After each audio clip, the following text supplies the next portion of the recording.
Bíblias em Efésios capítulo 5, a partir do verso 15 ao 21.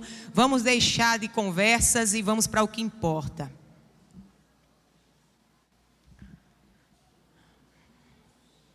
Amém? Efésios 5, capítulo 15 ao 21.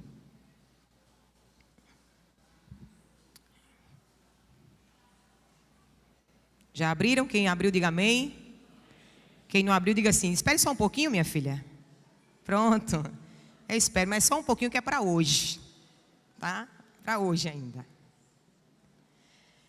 Queridos, o texto vai dizer assim, na minha versão, que é NVI: tenham cuidado com a maneira como vocês vivem, que não seja como insensatos, mas como sábios, aproveitando o máximo cada oportunidade, porque os dias são maus.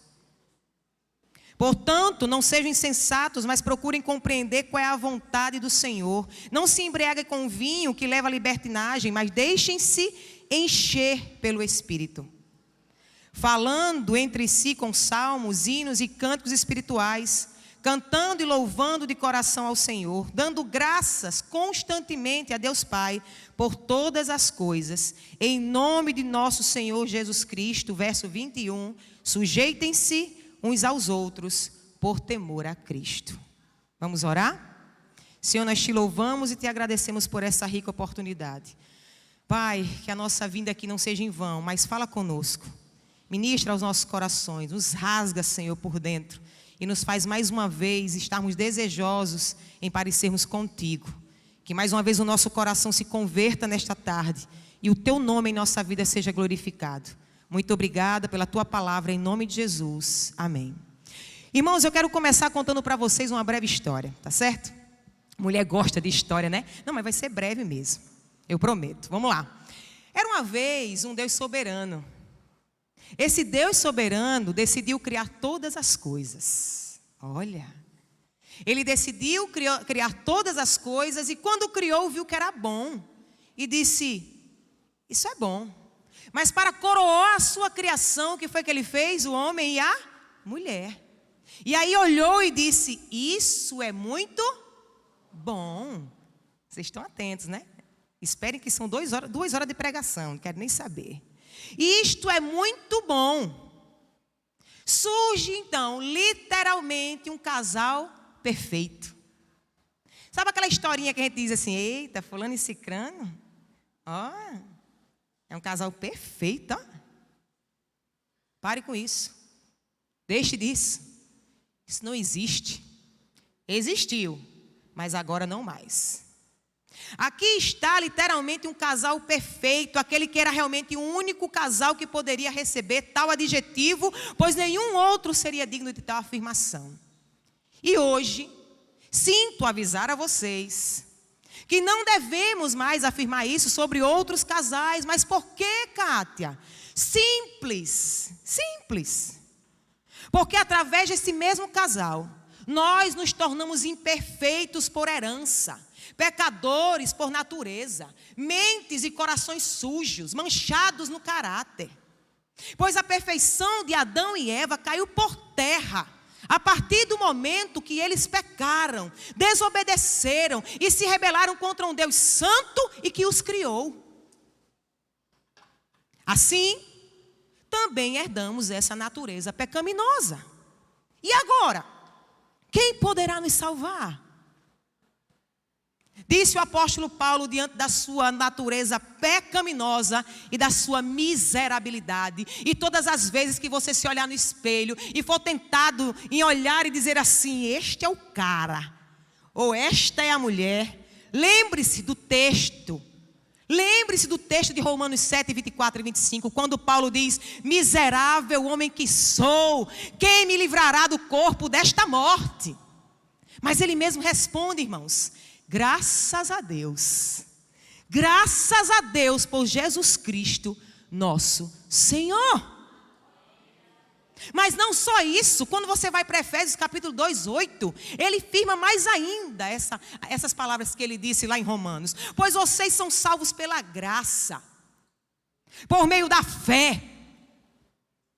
E isto não vem de vocês, é dom de Deus, não por obras para ninguém se glorie. Porque somos criação de Deus, realizadas em Cristo Jesus, para fazermos boas obras, as quais Deus preparou de antemão, para que nós as praticássemos. Não temos mérito nenhum. Se somos o que somos, é porque Cristo é em nossas vidas. Casais abençoados que estão aqui hoje, nesta tarde. O nosso objetivo aqui não será trazer para vocês uma palavra contendo, por exemplo, os 10 passos para um casamento feliz. Ou, para quem preferir, juntos somos mais fortes e podemos realizar todos os nossos sonhos. Ou, para piorar o negócio, casais inteligentes enriquecem juntos. Pelo amor de Deus. Esse não é o nosso objetivo. O nosso principal objetivo, queridos, é sermos instrumentos de Deus para ensiná-los através do Evangelho o real conceito de um relacionamento que, em primeiro lugar, glorifica a Deus. E faz com que os nossos atos conjugais apontem para o Cristo que nós servimos, enquanto estamos aqui nesta terra. Ou seja, o Senhor, na pessoa do seu Filho Jesus Cristo, nos faz viver uma nova história. Por isso podemos afirmar hoje aqui: imperfeitos? Somos. Sim. Sai daqui com essa certeza. Imperfeitos? Somos. Mas. Diga mas. Casados e felizes para a glória de Deus, podemos ser. Amém? Casados e felizes para a glória de Deus, podemos ser. E se você está aqui hoje e ainda não é casado, mas só namora ou é noivo, se esse seu relacionamento não glorifica a Deus, acabe hoje. Pia louca, louca nada. Eu já conheci homens e mulheres de Deus que poderiam ter ganho o mundo para o Senhor, mas não ganharam porque fizeram um casamento errado. Porque se não é para a glória de Deus, irmãos, não é para mais nada. E como é possível isso, missionária Cátia? Como é possível isso? Como pessoas imperfeitas podem ser casadas e felizes para a glória do Senhor? Quando aprendemos. Essa é a verdade, a maior verdade que eu quero trazer para vocês. Se vocês, como diz um pastor nosso lá da nossa igreja, esquecer tudo aquilo que eu falei, não esqueçam essa verdade aqui. Como isso é possível, missionária Cátia? Quando aprendemos a viver uma vida cheia do Espírito Santo de Deus. Aqui, queridos, nesta tarde, neste dia aqui, vocês verão duas pessoas. Está vendo a mim, meu esposo, pregando para vocês, mas pessoas imperfeitas. Imperfeitas. Cada uma, tanto eu como meu esposo, quando nos casamos, trouxemos bagagens, contextos, nossas tristezas, em nossas experiências familiares, conceitos distorcidos sobre vida conjugal. Mas quando Cristo nos salvou através desse evangelho poderoso, nos fez compreender o real significado do casamento, da vida a dois, e tem nos auxiliado a viver um relacionamento para a glória dele, apesar das nossas tristes e decepcionantes experiências que vivenciamos nos nossos lares. Não porque meu casamento pode ser igual do meu pai e da minha mãe, igual do meu tio, da minha tia. Pare com isso em nome de Jesus. Se você conhece o Cristo que eu conheço, se você conhece o Evangelho que adentrou em minha vida, sua realidade será outra. Porque eu e meu esposo somos prova disso. Porém, o que mais vemos hoje são crentes nominais, casais nominais e famílias também nominais. Sabe por quê? Porque parecem ser aquilo que não são. São indivíduos que se encaixam perfeitamente no que o apóstolo Tiago falou. Tiago capítulo 1, 22 ao 25, olha o que ele diz. Sejam praticantes da palavra e não apenas ouvintes. Não se iludam. Deixem de ser iludidos. Não digam que é sem ser. Não aparentem uma coisa que vocês não são. Enganando-se a si mesmos. Aquele que ouve a palavra, mas não a põe em prática, é semelhante a um homem que olha a sua face no espelho, depois de olhar para si mesmo, sai e logo se esquece da aparência, da sua aparência. Mas o homem que observa atentamente a lei perfeita do Senhor, que traz a liberdade e persevera na prática dessa lei, não esquecendo aquilo que ouviu, mas praticando-a, será feliz naquilo que fizer. É por isso que somos imperfeitos, mas podemos ser casados, sim, e felizes para a glória de Deus. Queridos, quando lemos Efésios capítulo 5, do 15 ao 21, nós percebemos que a nossa realidade tem que ir além do que uma teoria. O Evangelho tem que estar cravado no meu coração e na minha mente, no seu coração e na sua mente, para que não venhamos retroceder e nos alimentar com as comidas e as bolotas dos porcos. Uma vez salvos para sempre. Uma vez justificados é para sempre. Uma vez escolhidos é para sempre. Mas a santificação é um processo. Amém? É um processo.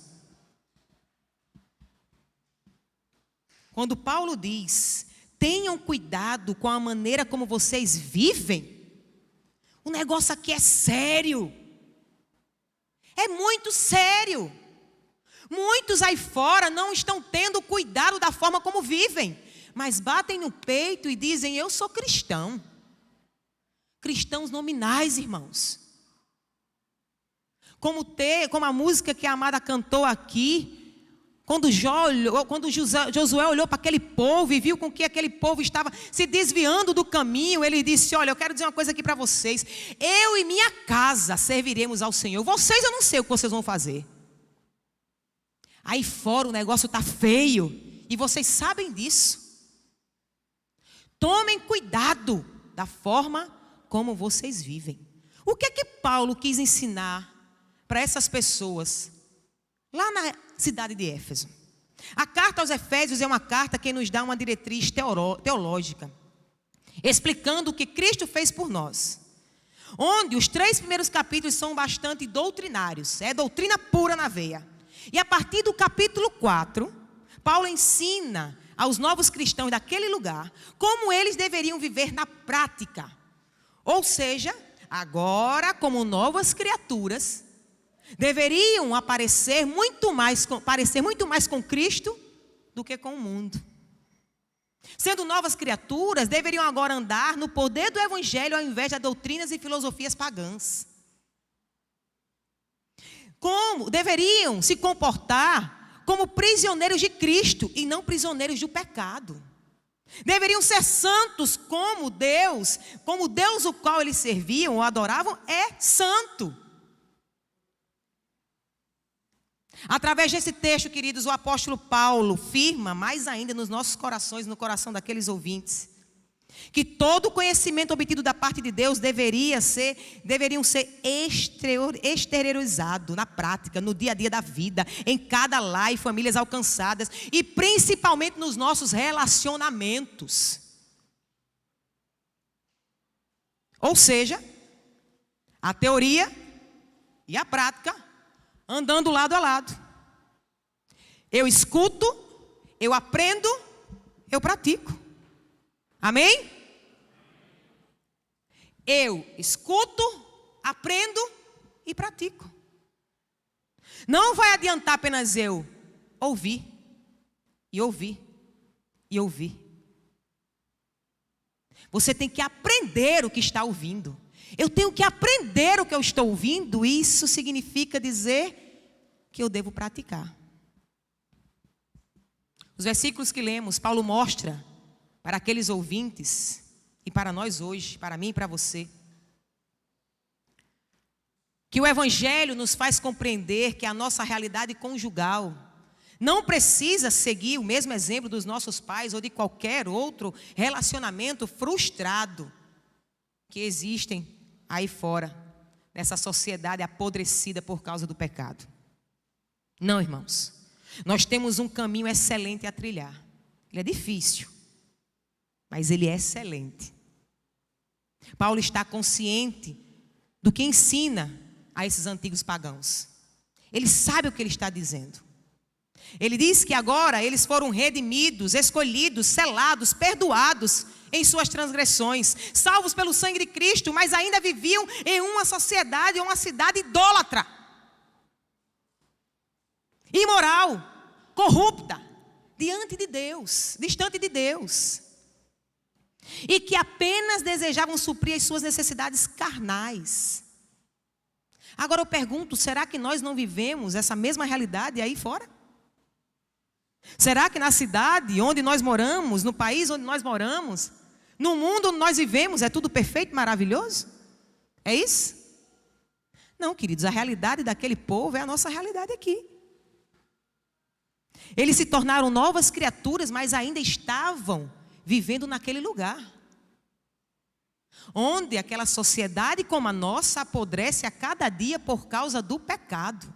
E o negócio está tão doido que aquilo que é certo se tornou errado, o que é errado se tornou certo. Amém?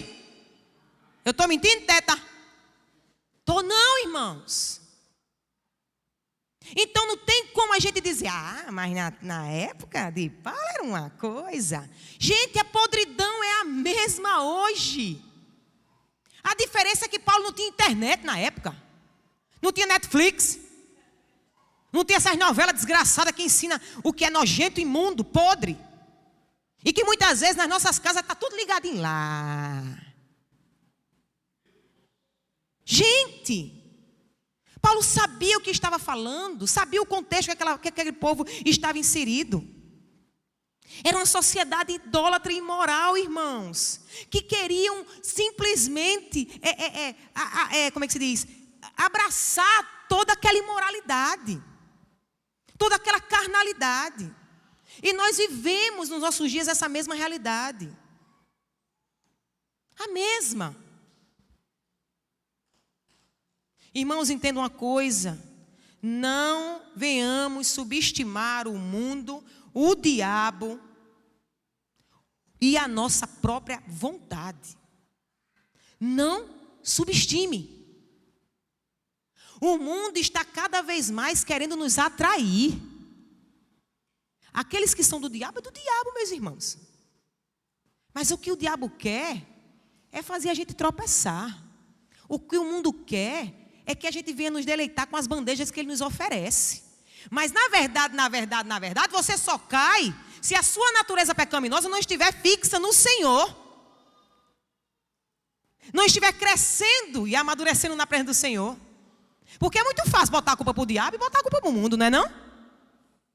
Igual aquela historinha bem besta que o povo fala sempre, né? O povo saiu da igreja e estava lá, Satanás chorando. Mas por que tu está chorando, bicho besta? Estou chorando porque esses crentes botam a culpa em mim, tudo sou eu. É muito fácil botar a culpa no diabo, irmãos. Quando nós não sabemos quem realmente nós somos. Nós somos imperfeitos. Natureza pecaminosa. Mesmo sendo lavados e remidos pelo sangue de Cristo, somos tentados todos os dias. E precisamos tomar cuidado com isso. Mas não é só essa realidade que a Bíblia nos mostra. A Bíblia também nos apresenta, queridos, que nós somos servos do Senhor, chamados para ser santos, como o nosso próprio Deus é santo. E a Bíblia nos apresenta incentivos para que venhamos crescer nessa santidade, como indivíduos e como casais. O Senhor diz que temos que ser, mas Ele nos ajuda a sermos quem Ele quer que sejamos. A gente não está só não, meu amado. A gente não está só não, crescendo feito banana. Como é que o povo diz mesmo lá do interior? No caburete, é? Não é isso? É. Nós temos um Deus que cuida de nós. Somos propriedade dele. E ele não nos salvou e disse, vai agora, sozinho. Como muitas vezes nós fazemos com o outro. Não, queridos. Não estamos sós. E podemos sim ter o auxílio do Senhor e da sua palavra. O incentivo dele, o principal incentivo que você possa ter nesta noite, nesta tarde aqui, é quando o apóstolo Paulo diz no verso 18... Calma que é meu óculos, viu? Quando ele diz assim, não se embriaguem com vinho, verso 18, que leva à libertinagem, mas deixem-se encher pelo Espírito. Sabe quando nós glorificaremos a Deus como indivíduos e como casais? Você sabe quando nós glorificaremos a Deus na nossa prática conjugal? Você sabe quando nós seremos casais felizes para a glória de Deus? Quando formos cheios do Espírito ou vivermos uma vida no Espírito. Ponto. Acabou, vocês podem ir embora para casa, Deus abençoe. Não, tenha calma. O que é ser cheio do Espírito? O que é? É quanto mais eu falo em língua, é? É quanto mais eu corto o laço? Quanto mais eu macho? Quanto mais eu grito? Quanto mais eu caio? Será que ser cheio do Espírito é isso? Quanto mais eu profetizo? Será que ser cheio do Espírito é isso, irmãos? Sim ou não? Sim ou não, igreja? E o que é então? O que é que a Bíblia nos diz? O que é que a Bíblia nos ensina? Ser cheio do Espírito, irmãos, ou vivermos no Espírito, você escolhe a expressão. Enchei-vos do Espírito ou continuem enchendo-vos. É uma ordem de Deus. Escolha a expressão que você quiser, mas entenda, é uma ordem de Deus. Manda quem pode, obedece quem? Exato. É uma ordem. E Ele espera que obedeçamos. Não é uma escolha ou algo negociável para aqueles que são realmente cristãos.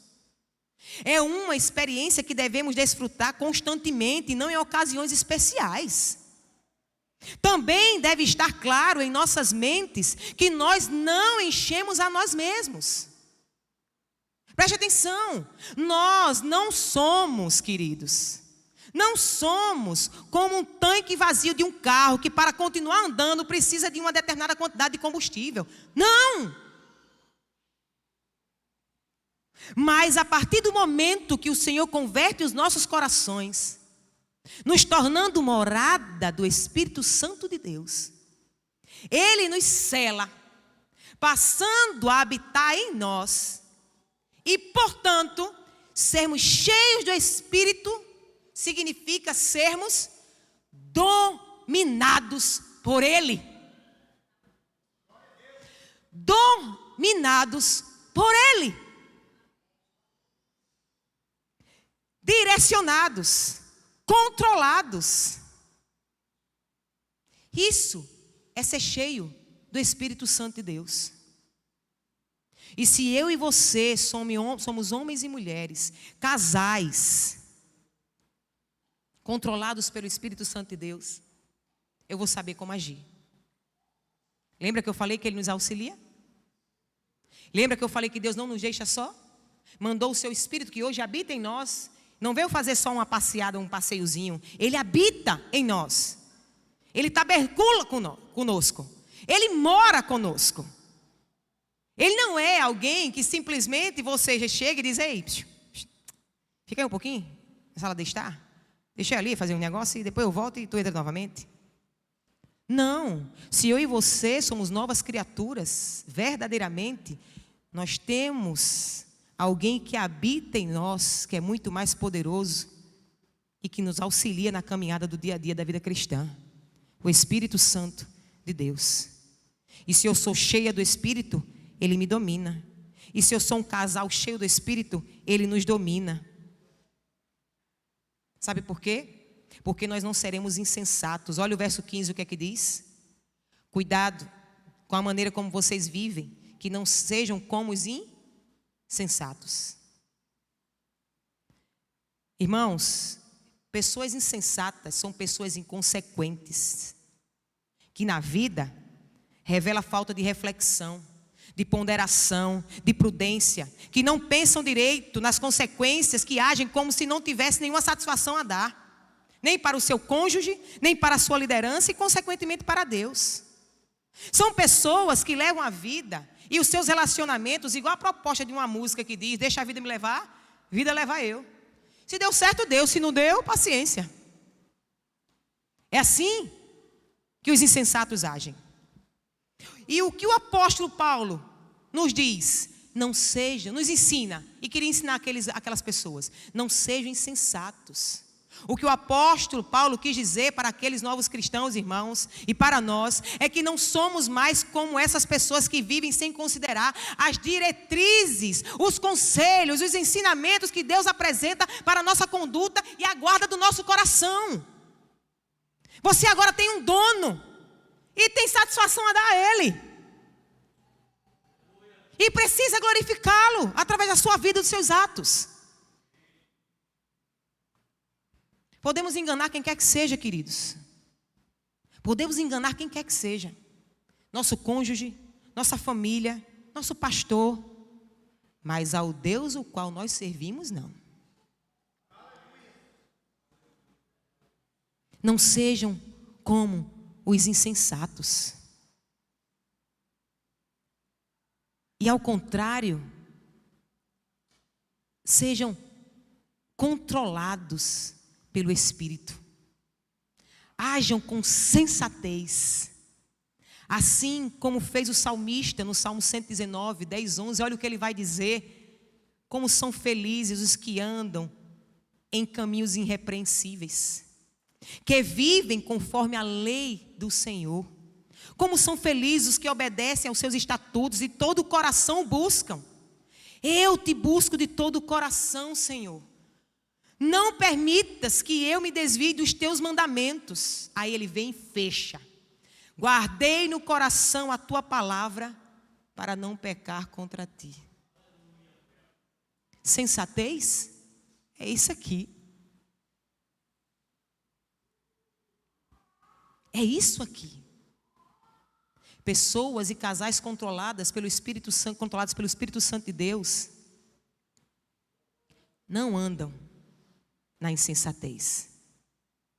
E se eles não andam na insensatez, como é que eles se comportam? De uma forma sábia. Porque o texto diz: não sejam insensatos, mas sejam como sábios. Eita preula, mas e agora? Como assim? Eu tenho PhD, então eu estou bem. Eu tenho um XWS, sei lá qual outro curso. Oxe, então eu estou missionária Cátia. Então, tudo certo. Calma. Deixa em conclusão precipitada. Sábios. Não porque temos muito conhecimento intelectual, erudição, coleção de cursos, mas porque temos a capacidade de tomar decisões adequadas, em sintonia com o que Deus deseja. Amém? O sábio é esse, que tem a capacidade de tomar suas decisões de acordo com o que Deus deseja, com o que Deus quer, não o que eu desejo, não o que o meu cônjuge deseja, não o que o diabo ou o mundo desejam, mas o que Deus deseja e o que está contido nas suas escrituras. O sábio é aquele que o Senhor diz: vai, ele vai, volta, ele volta, fica, ele fica. Esse é o sábio, irmãos. E quando ele tem dúvida, ele faz: peraí, Senhor, enquanto não falar comigo, eu não tomo essa decisão. Esse é o sábio. Senhor, mas essa proposta e essa outra, qual eu devo escolher? Esse é o sábio. E não achar que o seu intelecto, a sua sabedoria humana vai lhe levar muito longe. Porque maldito é o homem que confia na força do seu próprio braço.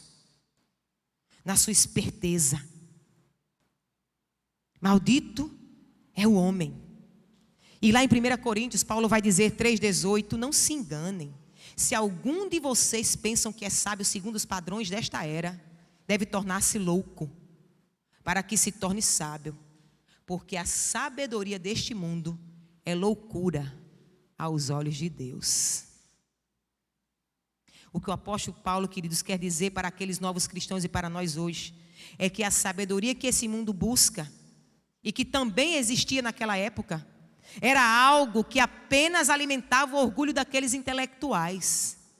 Mas a sabedoria do alto, escute bem isso, a sabedoria do alto faz até um analfabeto se deleitar na boa, perfeita e vontade do Senhor. Amém? Um analfabeto, quando ele busca a sabedoria do alto, aprende através daquilo que ouve e coloca em prática na sua vida, ele vai conhecer qual é a boa, perfeita e agradável vontade do Senhor. E assim conosco também, irmãos. Desta forma, aqueles que são cheios do Espírito, ou casais cheios do Espírito, em terceiro lugar, eles compreendem a vontade de Deus. Olha como o texto bíblico é lindo, né? Uma coisa vai puxando a outra, que vai puxando a outra. Meu Deus. Eles conhecem a vontade de Deus. Portanto, não sejam insensatos, mas procurem compreender qual é a vontade do Senhor. E a vontade de Deus aqui não era para que os efésios fossem abastados de bens, fortunas, tesouros ou tivessem todas as suas vaidades supridas. Não, irmãos, a vontade de Deus para o seu povo vai além daquilo que é palpável, vai além daquilo que é perecível. E qual é a vontade de Deus, missionária Kátia? É vivermos exclusivamente para a sua glória e para o seu louvor. Ponto. Você tem vivido para a glória e para o louvor de Deus? Você tem se comportado para o louvor e para a glória de Deus? Você tem pensado para a glória e o louvor de Deus? Você tem desejado para o louvor e a glória de Deus? Essa é a vontade de Deus, irmãos.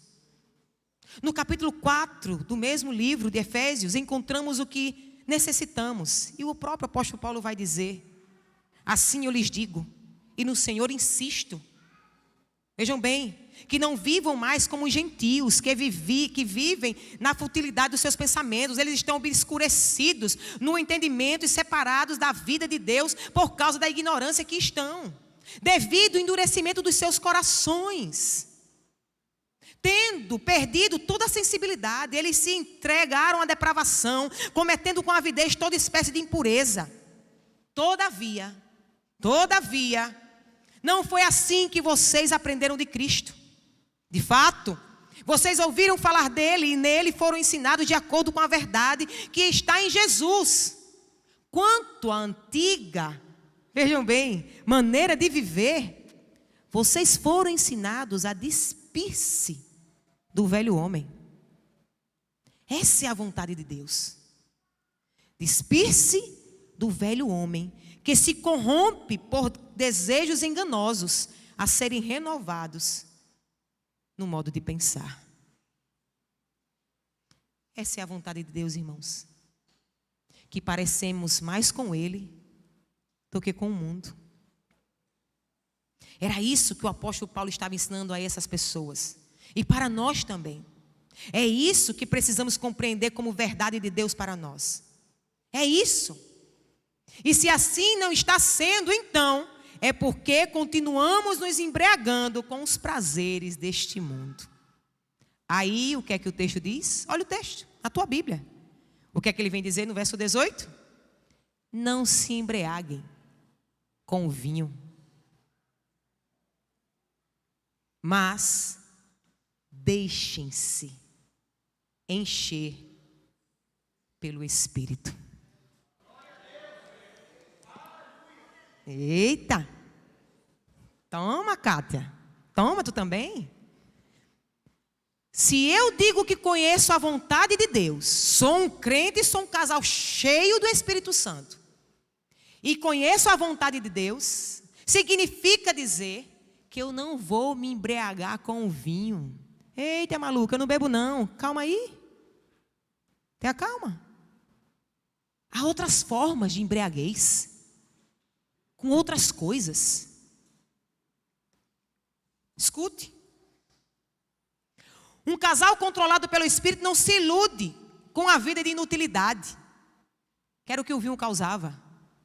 Uma vida desgovernada, uma vida cheia de ilusão, de destruição, de engano, de prazeres e alegrias momentâneas, de uma falsa liberdade, pois era isso que uma pessoa tinha quando buscava em falsas fontes de alegria.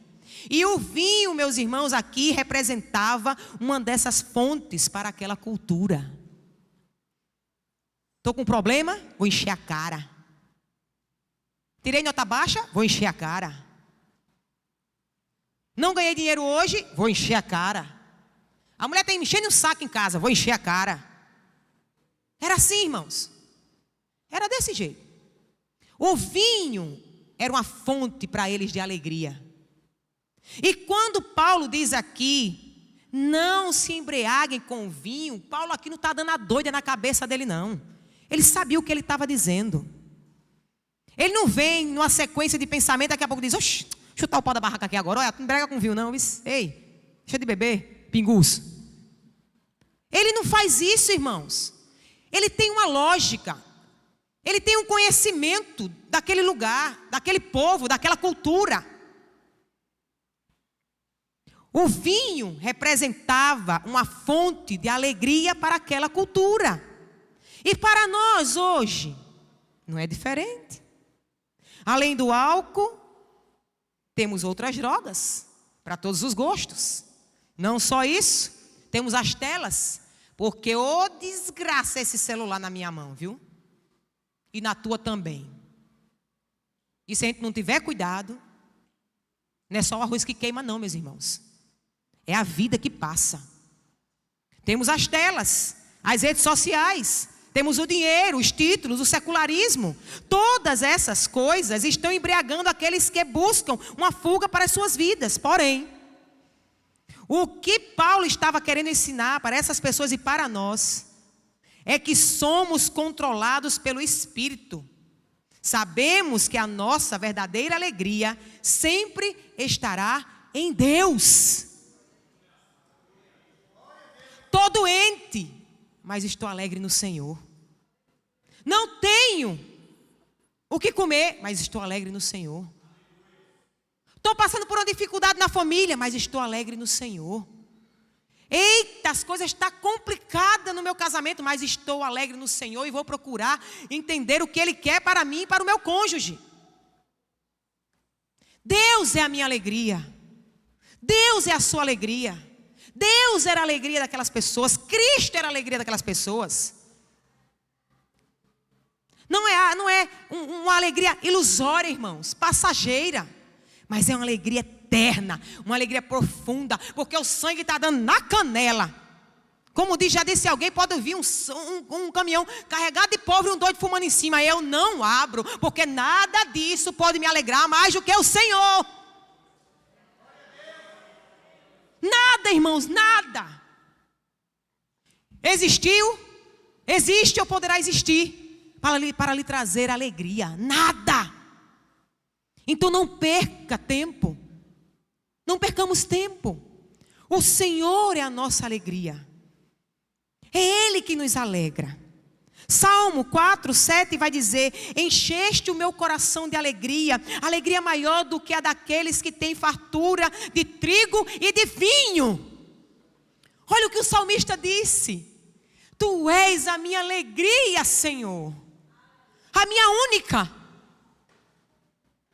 Temos momentos de tristeza, irmãos? Temos sim. Somos o quê? Em pé? Claro que temos momentos de tristeza.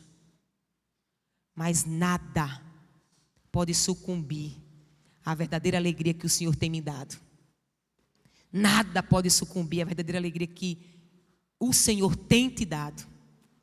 Irmãos, Tu sabe o que era a gente estar sendo condenado para um inferno? E sem mérito nenhum. Alguém olhar para nós e dizer, esse daqui, essa daqui, eu quero para mim.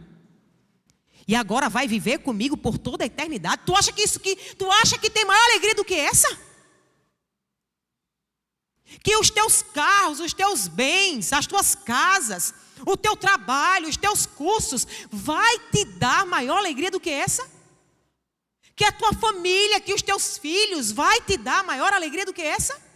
O salmista disse, irmãos, a alegria maior, a minha alegria, a alegria que tu tem dado e colocado em meu coração, é maior do que trigo e vinho. E quando entendemos essa verdade sobre essa alegria, irmãos, não temos outra maneira de evidenciar isso, a não ser em uma vida de adoração. Já estou acabando. Estou no tempo, viu? Já estou acabando. Uma vida de adoração. Se eu sou um homem, uma mulher ou um casal cheio do Espírito Santo de Deus, eu não ajo na insensatez. Eu me comporto como pessoa sábia. Queridos, eu sei o que eu faço. Eu sei o caminho que eu ando, porque os tempos são maus. E eu não vou perder tempo com aquilo que o mundo tem para me oferecer. Se eu sou um homem, uma mulher, um casal cheio do Espírito Santo, eu sei qual é a minha verdadeira alegria. Eu sei em quem eu devo me deleitar. Eu sei que me preenche. E, consequentemente, eu sei quem eu adoro. Não são deuses falsos que por aí tem, onde eu posso pegá-los e carregá-los para cima e para baixo. O meu Deus, o teu Deus, tem olhos e vê, tem boca e fala. Claro, numa linguagem figurada, porque Deus é Espírito. Mas, irmãos, o Senhor se faz presente aqui e agora. Ele não precisa pedir licença para ninguém. Para agir na minha vida e na tua vida, é só Ele querer e ponto final. Esse é o Deus o qual nós servimos. E é por isso que, se eu sou cheia do Espírito Santo, eu adoro. Eu sou grata a Ele. Olha os últimos versos. Não se embriaguem com vinho que leva à libertinagem, mas deixem-se encher pelo Espírito, falando entre si com salmos, hinos, cânticos espirituais, cantando e louvando de coração ao Senhor e dando graças constantemente a Deus por todas as coisas.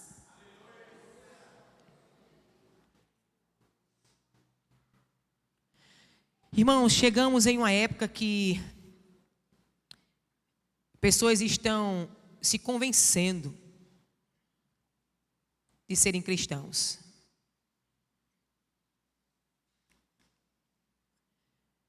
Elas estão se convencendo de serem cristãos e afirmam categoricamente: eu sou um cristão, eu sou uma cristã, mas eu não preciso viver em comunhão com ninguém.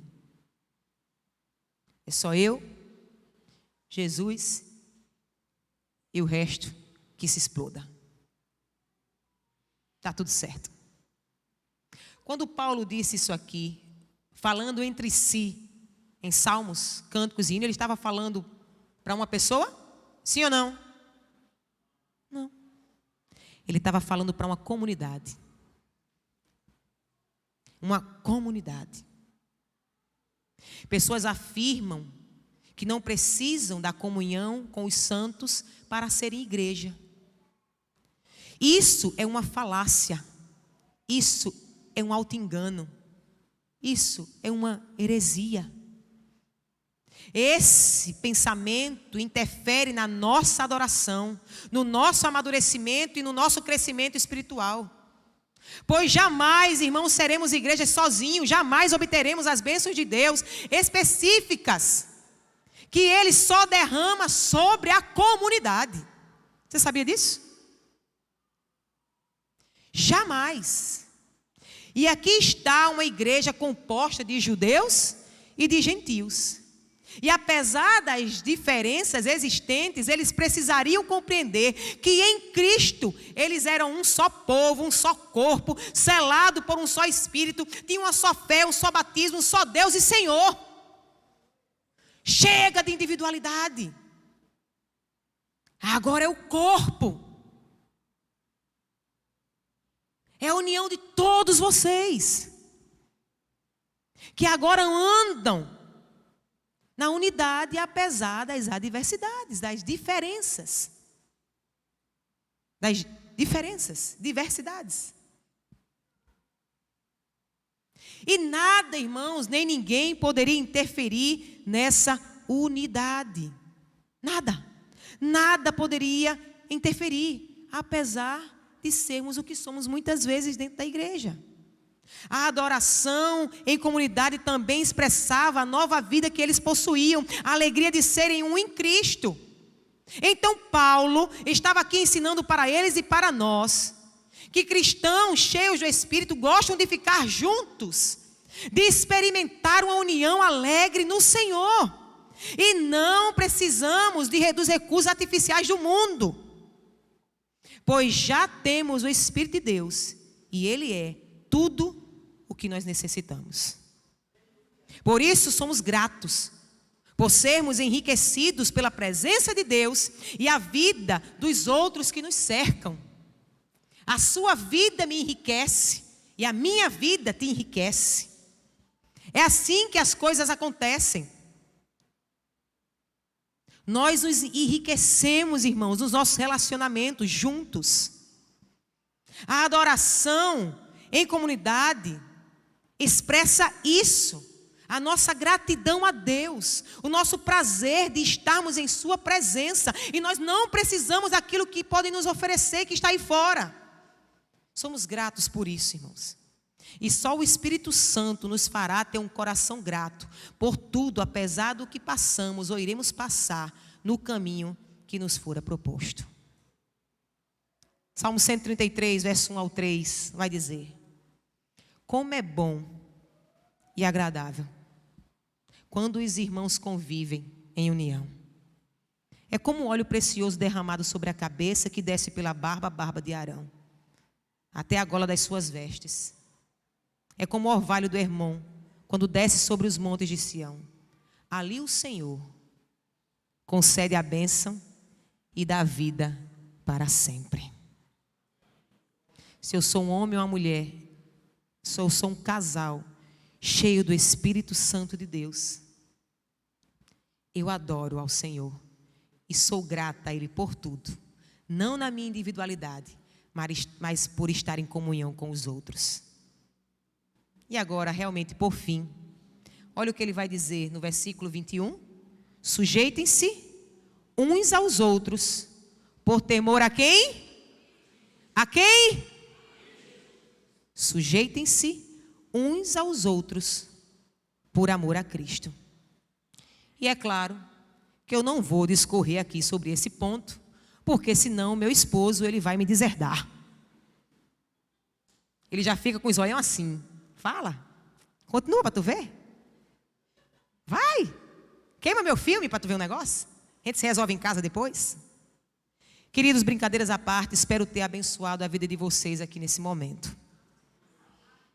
Espero que a vida de vocês tenha sido edificada assim como a minha foi, lendo esse texto e percebendo o quanto eu sou falha diante de muitas coisas, mas eu posso retornar para o Senhor e deixar com que cada vez mais o Espírito Santo de Deus me domine, me controle, me direcione.